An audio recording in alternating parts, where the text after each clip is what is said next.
সর্বনাশ, রাত 10টা বেজে গেল, এবার তো ছাড়। আর একটুখানি স্যার, আর এই গরম বিরিয়ানিটা হতে আরো আধ ঘন্টা লাগবে। বলিস কি? এবার বাড়িতে তো সবাই চিন্তা করবে। না না স্যার, বছরে একটা দিন একটুখানি দেরি হলে কারোর বাড়িতে কিচ্ছু বলবে না, আপনি চাপ নেবেন না। বুঝলুম, মনির বাড়িতে ফিস্টের আয়োজনটা করে বড় ভুল করেছে। একে তো সব ছোট ছোট ছেলে মেয়ে, ওরা বিরিয়ানির মতো জটিল রেসিপি কি বানাতে পারে? তার উপর মনির বাড়িটাও শহরের থেকে বেশ দূর। না না, এখন বুঝতে পারছি ওদের আবদার রাখাটা মোটে ঠিক হয়নি। কি মাস্টার মশাই, মনি কেমন পড়াশোনা করছে? হ্যাঁ, ঠিকই আছে স্যার, আসছি। সব যখন শেষ হলো তখন রাত 11:30 বেজে গেছে। ভেবেছিলাম শহুরে এলাকা, কোনো না কোনো যানবাহন ঠিক পেয়েই যাব, কিন্তু কোথায় কি? পথের ধারে নিস্তব্ধ ফুটপাত ছাড়া কিছুই চোখে পড়ল না। অবশ্যই রাতের বেলা নেহাত বিপাকে না পড়লে কেই বা বাড়ি ছেড়ে বেরোবে। আশেপাশে সেরকম কোনো দোকানপাটও চোখে পড়ল না। হে হে, আকাশের অবস্থা মোটে ভালো নয়, যে কোনো সময় বৃষ্টি শুরু হতে পারে। অন্ধকারে পুকুরের ধারে একটা রিক্সা দেখতে পেলাম। যাক, তবু যদি কাউকে দেখতে পাই, এই ভেবে রিক্সার দিকে এগিয়ে গেলাম। কি মশাই, হরেন বাজাচ্ছেন কেন? হাঁক দিতে কি অসুবিধা হয়? না না দাদা, আসলে আপনাকে তো দেখতে পাইনি। আচ্ছা, আপনি কি আমায় দাসপাড়া অবধি নিয়ে যেতে পারেন? নইলে আজকের রাতটা আমাকে এর রাস্তাতেই কাটাতে হবে মনে হয়। দাসপাড়া? ওই খালপাড়ের পাশে? হ্যাঁ হ্যাঁ, আসেন আসেন, আমি ওদিকেই যাচ্ছি। এই আপনার জন্য তো অপেক্ষা করেছিলাম। তা বাবু, কি করা হয়? আমি আমি একটা স্কুলের মাস্টার, বাংলা পড়াই। ও, আপনি বুঝি স্যার? আচ্ছা আচ্ছা, তা এইদিকে এত রাতে? ওই আমার এখানে একটা স্টুডেন্টের বাড়ি, তো সেখানেই আজ আমাদের কোচিং এর ফিস্ট ছিল। ছেলেপিলেগুলো সব বিরিয়ানি বানাতে গিয়েই রাত করে ফেলেছে। ব্যাস, বাড়ি পৌঁছতে গিয়ে বিপত্তি। ও হো হো, বুঝলুম বুঝলুম। এ হে হে, বৃষ্টিটা এখনই আসবে মনে। বলার সাথে সাথেই একরাশ দমকা হাওয়া বয়ে গেল একদম রিক্সা ঘেঁষে। রিক্সা কিন্তু এগুলো দিব্যি একই গতিতে। আচ্ছা, তোমার নামটা জানতে পারি? আমার নাম? আমার নাম স্যার ওই হারু। হারু। আচ্ছা।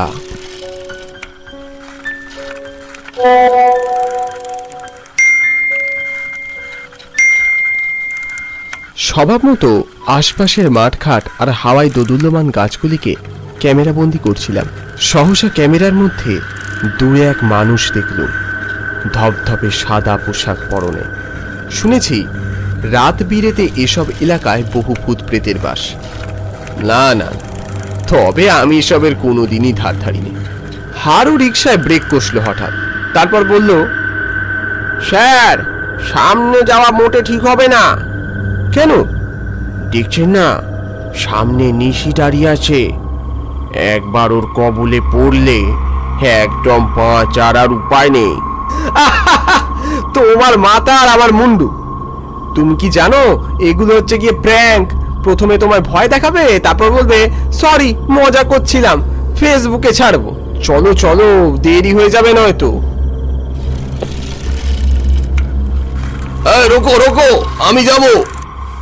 সমস্ত ব্যাপারটাই মিথ্যে প্রমাণ হলো যখন সামনে গিয়ে দেখলুম সাদা পাঞ্জাবি আর পাজামা পরে রাস্তার পাশে দাঁড়িয়ে রয়েছে আমার অতি পরিচিত জগৎ স্যার। আরে স্যার, আপনি এখানে? আরে বীরু, তুমিও এখানে? দেখো না, বড় বিপদে পড়েছি। আগে আসুন আসুন, উঠে আসুন, তারপর শুনছি। বাবা, আপনার সাথে কতদিন পর দেখা। সেই বারুইপুর হাই স্কুলে আপনার সাথে কত বছর কাটিয়েছি, তারপর ট্রান্সফার হয়ে গেল, আর যোগাযোগ রইল না। তারপর বলুন, এখানে কোথায় এসেছিলেন? মেয়ের বাড়ি এসেছিলাম, তারপর এখানে এনে কি ছাড়তে চায় ওরা? হ্যাঁ, একমাত্র মেয়ে বলে কথা। তবে বীরু, তোমায় আমার বড় ভালো লাগে, বুঝলে? কেন জানো? কেন স্যার? তুমি কি সুন্দর ছাত্রছাত্রীদের সাথে মিশে যেতে পারো। কি বলছেন স্যার? সবই তো আপনাদের কাছ থেকেই শেখা। বাই দ্য ওয়ে, এত রাতে কি আপনি কোনো ট্রেন বা বাস পাবেন? আচমকা সামনে কোনো তাল গাছের উপর বাজ পড়ল, সাথে সাথে প্রচন্ড ঝড় বৃষ্টি শুরু হলো। হু হু করে হাওয়া হাওয়ায় প্রায় রিক্সা উল্টে যাবার জোগাড়। হারু, হারু, রিক্সা থামাও, রিক্সা থামাও। বাবু, পাশে একটা সরাইখানা আছে, সেখানে চলুন। আমরা তিনজনেই পাশে এক পরিত্যক্ত সরাইখানায় ঢুকলাম। দেখে মনে হয় কমপক্ষে কয়েকশো বছরের পুরনো সরাইখানা। ফুটো ফাটা টিনের চাল, সুরকির দেওয়ালে চুনবালি খসে পড়ছে, চারদিকে গাছের ঝুড়ি নেমেছে। বাবা, এখানে সরাইখানা আছে নাকি? হ্যাঁ বাবু, এসে ব্রিটিশ আমলের সরাইখানা। এখানে আমার নিয়মিত যাতায়াত। হে, আপনারা তো একটু ভিজে গেছেন দেখছি। ডান বাবু, আমি দেখি কিছু পাই কিনা। বাইরে আকাশ ভেঙে বৃষ্টি শুরু হয়েছে। এলাকার গাছপালাগুলো উত্তাল হাওয়ায় মুহুর্মুহু দুলছে, যেন মনে হচ্ছে এই বুঝে আকাশ ভেঙে পড়বে। এ তো দেখি বৃষ্টি থামার নাম করছে না। চারদিকে মশা, স্যাঁতস্যাঁতে গন্ধ, এদিকে একটা প্রায় বাজতে যায়। শোনো বীরু, এ জায়গা ছেড়ে তুমি যত তাড়াতাড়ি সম্ভব বেরিয়ে যাও। এই জায়গা তোমার জন্য সুবিধার নয়। ঘরে ঢোকার সাথে সাথেই জগৎবাবুর আচরণ কেমন যেন বদলে যেতে শুরু করলো। কেন স্যার, হঠাৎ আপনি এ কথা বলছেন কেন? আহ, রাত 1টা বাজতে চললো। যাও, পালাও এখান থেকে। কি বলছেন স্যার? রাত 1টা বাজলে কি হবে? আমি তো কিছুই বুঝতে পারছি না। বাইরের বৃষ্টির বেগ দেখেছেন? আর তাছাড়া কেনই বা পালাতে যাব? তুমি জানো না এখানে তোমার সাথে কি হতে চলেছে? এখানে প্রতি পদে মৃত্যু ফাঁদ। তুমি এই মৃত্যু ক্ষেত্র ছেড়ে যত তাড়াতাড়ি সম্ভব চলে যাও। কথা শোনো। এই যে মশাই, স্যার কি উল্টো পাল্টা কি বোঝাচ্ছেন? এইখান থেকে স্যার কেন বলতে যাবে? তুমি চুপ করো। তোমার সাথে আমি কোনো কথা বলতে চাই না। বীরু, দেরি করো না, যাও। স্যার একটু শান্ত হন, বেঞ্চটায় বসুন।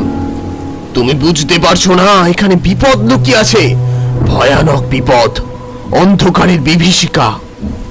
দোহাই জগৎবাবু, আপনি একজন শিক্ষিত মানুষ হয়ে দয়া করে এসব ভণ্ড কথাবার্তা বলবেন না। বাইরের বৃষ্টিটা একবার দেখুন, প্রায় আকাশ ভেঙে পড়বে মনে হচ্ছে। এই ঝড় বৃষ্টিতে বেরোনো অসম্ভব। এই নেন বাবু, গাটা মুছে নিন। আমি একটু ভিতর থেকে আসছি। আর কোনো চিন্তা করবেন নি, এই জায়গাটা আমাদের বড় পরিচিত জায়গা। উফ, ভাগ্যিস এই সরাইখানাটা ছিল, নইলে দুর্যোগে কি করতাম কে জানে। সহসা ভিতর থেকে একটা হাট্টা গাট্টা গড়নের লোক হাতে লণ্ঠন নিয়ে বেরিয়ে এলো। বাবু, হারুদা ডাকছে। আসুন, আসুন, ভিতরে থাকবার অনেক জায়গা আছে, আসুন। হারুও ভিতর থেকে হাঁক দিল। স্যার, ভিতরে থাকবার বন্দোবস্ত করেছি, চলে আসুন। কিন্তু আপনি কি? আমি এখানেই থাকি। জগৎ স্যার আমার হাত দুটো সজোরে চেপে ধরল।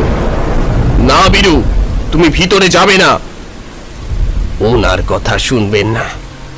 আপনি শুধু সামনের দরজা দিয়ে দেখুন, ভিতরটা কত সুন্দর। আপনার রাতটা ভালো কাটবে। বীরেন, তুমি আমার অভিভাবক মানো কি না? হ্যাঁ মানি, কিন্তু বুঝেছি, এখন তুমি আমার কথা বিশ্বাস করবে না। তুমি যাও, আমি চললাম। বলেই জগৎবাবু মুহূর্তের মধ্যে ওই জায়গা ছেড়ে বেরিয়ে গেল। তারপর অন্ধকারে ঝড় বৃষ্টির মধ্যে তাকে আর দেখতে পেলুম না। এখানে আমারই বা কি করার আছে? কেউ যদি স্বইচ্ছায় শুধুমাত্র নিজের বোকামো আর জেদের জন্য এই দুর্যোগের মধ্যে বেরিয়ে যায়। বাবু, চলে আসুন, রাত হয়েছে, এবার ঘুমোতে হবে যে। হ্যাঁ চলো চলো। সরাইখানার অন্দরে ঢুকে রীতিমতো তাক লেগে গেল। সুন্দর কোমল বিছানা, টি টেবিল, সোফা, চেয়ার একের পর এক সাজানো। সেখানে হারু ছাড়াও আরো একটা লোককে দেখতে পেলাম। ওই হারু, এ তো অপূর্ব জায়গা। হে, বাইরেটা দেখলে মোটে বোঝবার উপায় নেই যে ভিতরটা এত সুন্দর। হ্যাঁ স্যার, এসে বড়লাট জন সাহেবের বানানো সরাইখানা, প্রায় 150 বছরের পুরনো। দেশভাগের পর থেকে এ সরাইখানায় কেউ আসে না। আচ্ছা, কিন্তু কেন? জানি রে বাবু, তবে কিছু লোক বলে ভূত টুতের উপদ্রব। সেই একই ভূত ভূত ভয়। আমার জগৎবাবুর জন্য বড্ড ভয় লাগছে। মানুষটা কেন যে এরকম করছিল কে জানে। বাইরে মুহুর্মুহু বাজ আর অবিশ্রান্ত বাড়িধারা এখনো চলছে। বাড়িতে বউকে জানিয়ে দিলাম এই ঝড় বৃষ্টির মধ্যে আজ আর মনে হয় বাড়ি পৌঁছতে পারবো না। আমি এক সরাইখানা পেয়েছি, সেই সরাইখানাতেই আজকে রাতটা কাটিয়ে দেব। বাবু, অনেক রাত হয়েছে, এবার ঘুমিয়ে পড়ুন। হ্যাঁ, কিন্তু তোমরা কোথায় শোবে? আমাদের চিন্তা আপনাকে করতে হবে না বাবু, আমরা ঠিক কোথাও শুয়ে পড়ব। আচ্ছা বেশ, আমি তাহলে শুতে গেল। ধপধপে সাদা কোমল বিছানা, নরম কম্বল, গরম ঘর, শুতে আর দেরি করলুম না। বৃষ্টির ঠান্ডা হাওয়ায় গরম কম্বলের ভিতর ঘুম আসলো নিমেষেই। রাত কত খেয়াল নেই, চোখের উপর উজ্জ্বল আলো পড়তেই চোখ মেলে তাকালো। সামনে কোথাও আলো পড়েছে বোধহয়। সকাল হয়ে গেল নাকি, এসব ভাবতে থাকলুম ঘুম জড়ানো অপলক দৃষ্টিতে।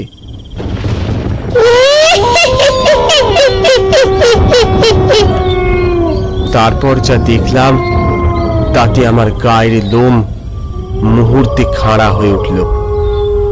সামনে আলোর মধ্যে থেকে এগিয়ে এলো একটা বিভৎস রক্তাক্ত মুন্ডু। তার চোখের কোটরে চোখ নেই, উজ্জ্বল আলো, চোষক দাঁতগুলো বের করা, তা থেকে রক্ত আর লালা ঝরছে, ঠিক যেন কাহিনীতে পড়া ড্রাকুলার প্রতিরূপ। কতদিন পর একটা গোটা জ্যান্ত মানুষকে পেলাম। কি বলি বলুন তো, সবাই ভয় পায় এই ঘরে আসতে। কি বস, ভালো তো? সব ঠিকঠাক আছে তো? তুই এসেছিস? হ্যাঁ রে, সব একদম ঠিক আছে। বেটা বড় জ্যান্ত, টাটকা। দেখলাম আরেকটা মরার মুন্ডু, অবিকল হাড়ুর মতো দেখতে, তবে বিভৎস বিকট, লণ্ঠন নিয়ে হাজির হলো। ক্ষণিকের জন্য মনে পড়ল সেই রাত একটার প্রমাদ গোনার কথা, আমায় সতর্ক করবার কথা। এখন জগৎ স্যারের আতঙ্কিত মুখটা আমার চোখে ভেসে উঠল। মুখ দিয়ে এক বিন্দু কথা বেরোলো না, শুধু চারপাশে ঘন অন্ধকারে চেয়ে দেখলাম বাসি মরার মাথা, নাড়ি ভুড়ি, রক্ত, অজস্র মাকড়সার জাল, বাদুড়, কীট পতঙ্গ। এই যেন আমার সামনে এক টুকরো নরক কুণ্ড। সব যেন নিমেষে বদলে গেছে। চারদিকে একটা অদ্ভুত ঠান্ডা, আমি যেন ভিজে সপসপে হয়ে যাচ্ছি। পচা মাংসের দুর্গন্ধ নাকে এসে আঘাত করলো। এই যে, রকো রকো, আমি আসছি। অনেকদিন টাটকা রক্ত খাইনি। আয় আয় আয়, জলদি আয়, আর সময় নাই। আরেকজন উপর থেকে তড়ি ঘড়িয়ে এলো। আমার রক্ত পান করবে বলে ওরা যেন পাগল হয়ে উঠেছে। এ যেন অবিশ্বাস্য কোনো এক দুঃস্বপ্ন। ওরা আমার কাছে এগিয়ে আসলে চারপাশ কেমন যেন অসার হয়ে গেল। আমি চোখে ধাঁধা দেখলাম। এই অসীম শক্তির সাথে আমার বেড়ে ওঠা প্রায় অসম্ভব। ওরে শয়তান প্রেতাত্মা, তোরা কি ভাবলি আমি চলে গেছি? জগৎ স্যার? গভীর অন্ধকারে এক চিলতে আলোর ফলার মতো জগৎ স্যার এর উপর থেকে, হাতে উদ্ধত মশাল। কি বললি? শয়তান প্রেতাত্মা? দাঁড়া, তোকে এক্ষুনি মজা দেখাচ্ছি। ওরা স্যারের দিকে বিষাক্ত লালা রস ছুড়ল, কিন্তু স্যারের গায়ে না লেগে হাওয়ায় মিলিয়ে গেল যেন। স্যার ঘরের চারদিকে আগুন লাগিয়ে দিল। পালাও বীরেন, পালাও! দাউ দাউ করে জ্বলে উঠল ঘরের চারদিক। আমার দেহের বাঁধন ক্রমশ আলগা হতে থাকলো। আমি সে দম বন্ধ করা পরিবেশ থেকে কোনো রকমে পালিয়ে বেরিয়ে এলাম। বাইরের বৃষ্টির দাপট কমেছে। আমি আর জগৎ স্যার উজ্জ্বল চাঁদের আলোয় পথ চিনে হাঁটতে থাকলাম। আচ্ছা জগৎবাবু, আপনি কিভাবে বুঝতে পেরেছিলেন ওখানে আমার বিপদ বিপদ আছে? পূর্ণগ্রাস চন্দ্রগ্রহণে ওরা জেগে ওঠে। সরাইখানায় ঢুকেই আমি বুঝেছিলাম। আপনি বুঝে গিয়েছিলেন কিভাবে? আমি সব বুঝতে পারি বীরেন। তোমার মতো শিক্ষকদের আমি ভালোবাসি। তোমরা শিক্ষার আলো চারদিকে ছড়িয়ে দাও। বিদায়। চলতে চলতে স্যার হাওয়ায় মিলিয়ে গেল। সকালে বারুইপুর ফোন করে জানলুম জগৎ স্যার বহু বছর হয়েছে মারা গেছে। না, আত্মহত্যা করেছে। শুধুমাত্র কিছু মিথ্যে অভিযোগে তাকে জেলে যেতে হয়েছিল। থাক, সে আরেক গল্প।